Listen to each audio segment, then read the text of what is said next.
We are going to analyze one of the greatest acting monologues of all times by the great Robin Williams. In Good Will Hunting, this monologue has withstood the test of time. Everybody who sees this monologue, whether you're an actor or you're not an actor, we all agree that this is a great monologue. But we have to ask ourselves the questions why, and especially as artists and actors, we need to understand what made this monologue great and how can we replicate it for ourselves. So what we're gonna do is we are going to analyze Robin Williams in his scene from Good Will Hunting, and we are going to truly understand what makes this a great monologue and how can you as an actor apply these same concepts for yourself. So without further ado, let's go ahead and get into it. I bet you can't tell me what it smells like in the Sistine Chapel.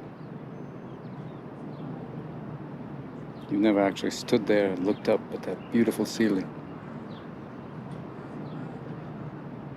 Seen that. If I ask you about women, you probably give me a syllabus of your personal favorites. You may have even been laid a few times.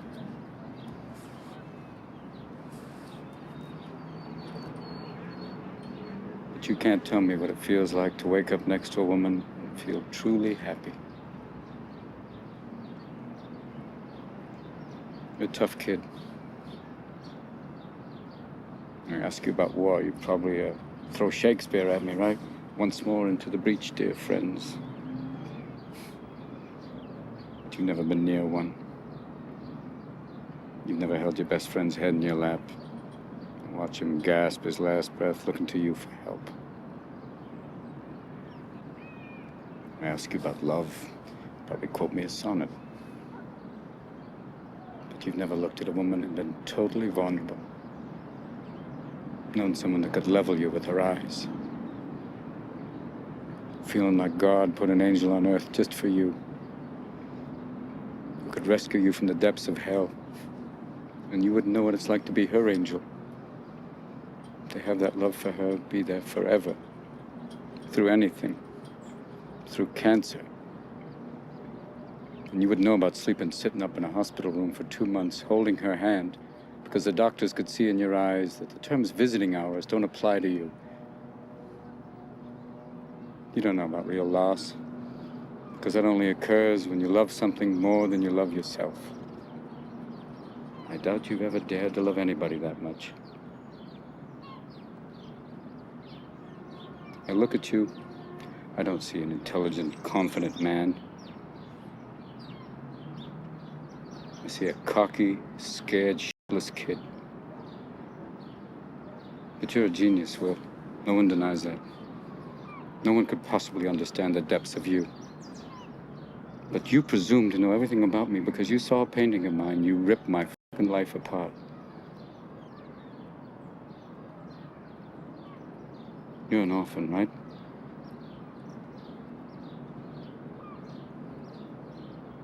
Do you think I'd know the first thing about how hard your life has been? How you feel? Who you are? Because I read Oliver Twist? Does that encapsulate you? Personally, I don't give a shit about all that because you know what? I can't learn anything from you. I can't read in some fucking book.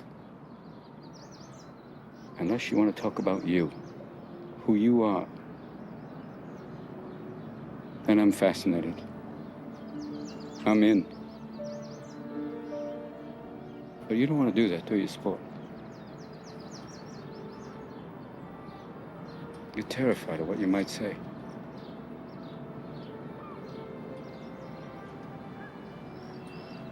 Your move, Chief.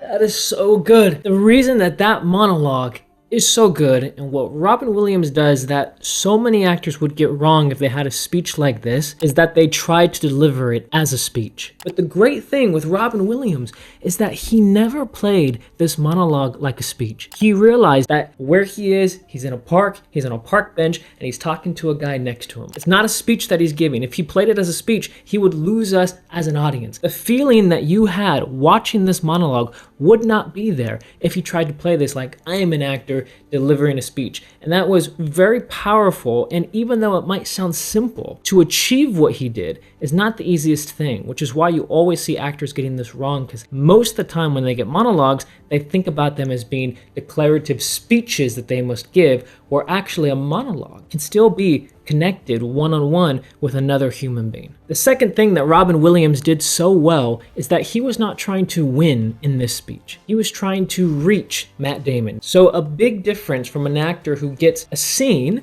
or they get a monologue is they feel like, I need to win. And I see this all the time with actors being in a scene. They're in the scene, I need to win, I must win, I cannot lose. But guess what? That's not life. In life, you will have winners and losers, and especially when you're doing a scene and it's a dramatic scene and you have two characters arguing, a lot of times you may have that scene where you have one person wins or one person loses, or many times you have it where both people lose. They're in the argument, something's going on, and not everybody can win. Robin Williams in this scene is not trying to win. He's not trying to be overpowering. He's not trying to dominate over Matt Damon's character. He was trying to reach him on a human level. And when you try to reach, there's a different feeling that comes across that we feel as an audience, but that you will also feel for yourself as an actor. The third thing that makes this monologue so great is how personal it gets as time goes on. Because first it starts with art, and then history, then literature, politics, war, love, loss, his wife, and then we get into the silent moment at the end where he walks off. This piece in itself, the writing, already had a trajectory of where it was going. This is why it's so important to realize that when you have good text, you can fly with it as an actor. Viola Davis has talked about this many times before, that having good text is so important for us as actors. The fourth amazing thing that Robin Williams does is he doesn't play his character as this authoritarian. Because in the movie, if you've seen the movie before, he's an older character, which typically automatically in structure of storytelling would typically put that character in a more authoritative level. He also has a teaching degree, which also would put him in a more authoritative level. He has all these different achievements that we may typically say, hey, this character is looked at as an authority, and somebody may try to play themselves as an authority figure. But instead, all he's trying to do is bring vulnerability into the role. For him to reach Matt Damon's character, it requires him to be vulnerable, to be open, because by being open and having open arms, you are welcoming in Matt Damon's character. This is why working with monologues is so great for actors, because when you have a scene, it's back and forth dialogue. But with a monologue, you have to do the exact same work as you would do in a scene, but now it's harder because all the dialogue, all the lines are on you, and we are putting all our attention and focus onto you, the individual who is speaking. It's like if you're going for a run, but you're wearing ankle weights. That's what the monologues can give you. If you want to dive into monologues more yourself, next month, throughout the month of August, we are doing a 4-week monologue intensive workshop, which you can join and be a part of. It's in our Behind the Curtain community, as well as having industry masterclasses come in with industry professionals who are casting directors, who are Oscar nominees, and all of that is also going to be throughout the month of August. So if you want to join all of that, make sure you join our community down in the description and comment section down below. So let's continue on. The fifth amazing thing that Robin Williams did is he had amazing pacing. Actors, you do not need to rush from here to here in 20 seconds. You can take your time. It's amazing to see when actors get more text, because the more text that they tend to get, the more that they think, okay, I gotta go extremely fast so I can just get through all the dialogue. Guess what? In real life, is that how we behave? We've had moments in our life, trust me, where we've all spoken before, we've all delivered some sort of monologue. Whether we're complaining about something, whether we're expressing how we feel to someone, whether we're going on a rant about something that happened last week with our best friend, whatever it may be, we've all given our own monologues before. But guess what we do in real life as human beings?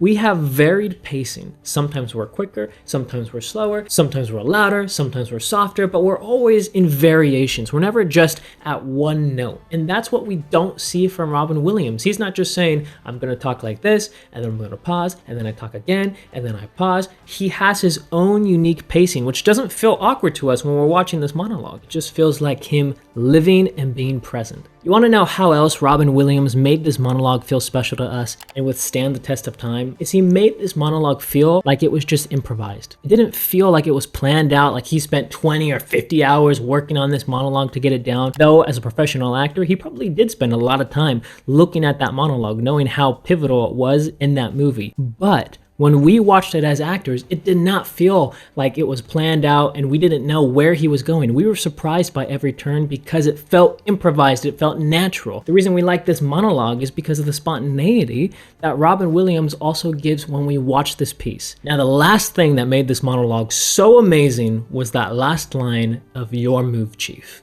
It puts a button on the entire monologue. We just saw this whole speech, which Robin Williams had to remember, a whole 5-minute long one-shot take, and then he ends it with "Your move, Chief." It puts a button on the whole thing. It's almost a perfect masterclass on how to write a monologue that has feeling, that has intention, and has a beginning, a middle, and an end. So I hope you liked this video. Make sure you give it a thumbs up if you enjoyed it. If you want to be a part of our acting community where we have a casting director coming in, Michael Testa, who's been able to cast over 300 plus episodes, and you want to be able to ask him your questions, anything you've ever wondered from a casting director, you can join us behind the curtain, link down in the description and comment section down below. Also within that community, next month we have Oscar nominees coming in, we have another casting director coming in, and we also have our monologue intensive workshop that we'll be doing throughout the month of August. So if you want to be a part of all of that, you can join us. Again, link will be down in the description down below and also in the comment section. See you there. Peace and love.